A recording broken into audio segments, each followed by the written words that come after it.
Good evening tonight from Geneva, Switzerland, on the eve of a high-stakes summit between President Biden and Russia's Vladimir Putin. Their first meeting since President Biden took office, and certainly the president's biggest test yet on the world stage. Tonight, what we have learned here, who will be in that room, how long this will go. They're actually expecting their meetings to last for 4 to 5 hours. This will all begin around 7 a.m. Eastern time tomorrow morning, U.S. time, about early in the afternoon here in Geneva. And of course, that key question, how will the U.S., how will President Biden measure success? The president arriving here in Geneva, the 7th day of his trip after the G7 summit, the NATO summit, and meetings with other European leaders. Tonight, the president telling reporters he is ready. And we're learning more from the White House on how the president prepared for this. Tomorrow, the leaders will hold their summit here at a public park in a sprawling chateau called Villa Lagrange with views of Lake Geneva. And afterward, we have learned there will not be a joint news conference. Unlike former President Trump standing side by side with President Putin, telling the world that he believed Putin over his own U.S. intelligence community on meddling in our elections. President Biden in this summit will likely talk about election interference, also about cyber attacks on our government, and then those Russian-based attacks on our infrastructure affecting gas prices and the U.S. meat supply. And of course, that's just the beginning. The Russians have brought up the idea of a prisoner swap. 2 former Marines are being held in Russia. And President Biden, who once said he did not believe Putin had a soul, telling our Cecilia Vega coming into this summit that Putin is a worthy adversary. And so our chief White House correspondent, Cecilia Vega, leading us off again tonight, right here in Geneva.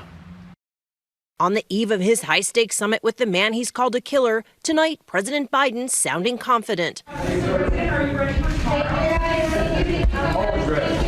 Sources telling ABC News the president has been preparing for weeks, receiving briefings at least once a day. The summit expected to last 4 to 5 hours. First, just President Biden and Vladimir Putin, plus Secretary of State Antony Blinken and his Russian counterpart. Later, senior aides brought in. I'm going to make clear to President Putin that there are areas where we can cooperate if he chooses. On the agenda, Putin's election meddling, human rights, and cyber attacks, including one that threatened to disrupt the U.S. meat supply and another that triggered gas shortages and price hikes along the East Coast.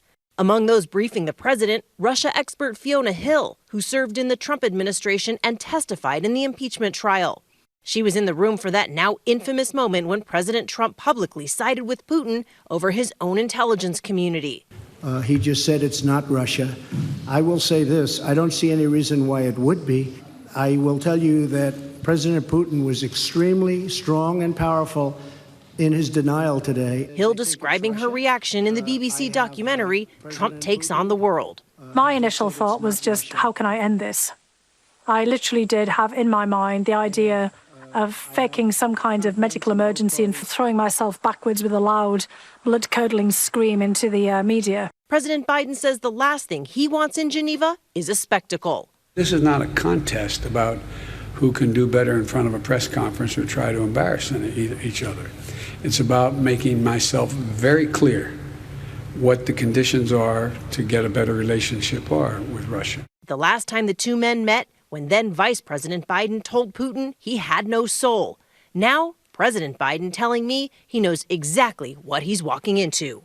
He's bright, he's tough, and I have found that he is as they say when he used to play ball, a worthy adversary.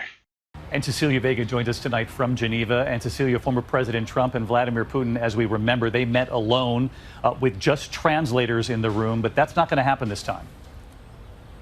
It's not expected to happen, David, and that's no surprise. What President Trump did was almost unheard of. But look, the Biden team says they are leaving some flexibility in that schedule tomorrow, so not every detail of the day is planned out. We do know the one thing that at this point is not on the schedule. The two men are not expected to have lunch together, David, but as you heard President Biden tell me yesterday, he wants to go in there and lay down what these red lines are for Putin.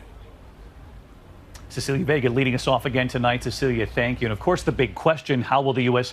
determine whether this summit is a success? Will they be able to get Vladimir Putin to change in any way, to dial back his aggressions? Let's bring in our chief global affairs anchor, Martha Raddatz, who's right here with us tonight. And Martha, I know you interviewed the Secretary of State on this. The Biden team has really tried to lower expectations. So How will they measure success coming out of this summit? They sure are trying to lower expectations. And as you know, David, the reason they do that is any progress they make, they'll call some sort of a win. But Biden has had such tough talk this week, and it will be very, very difficult to have anything like a deliverable that they're talking about. They will have their separate press conferences. They can spin it any way they want. But really, David, just lowering the temperature between the two men is a win. Which Russia has signaled it wants as well. Exactly. All right, Martha Raddatz right here with us all day tomorrow. The entire Powerhouse political team, our live coverage of the face-to-face meeting with President Biden and Vladimir Putin, coverage all day tomorrow on ABC News. We're expecting it will begin right around 7 a.m. Eastern tomorrow morning. So we'll be right here ready to join our Good Morning America team. That moment it begins tomorrow morning right here on ABC. Hi, everyone. George Stephanopoulos here. Thanks for checking out the ABC News YouTube channel. If you'd like to get more videos, show highlights, and watch live event coverage, click on the right over here to subscribe to our channel. And don't forget to download the ABC News app for breaking news alerts. Thanks for watching.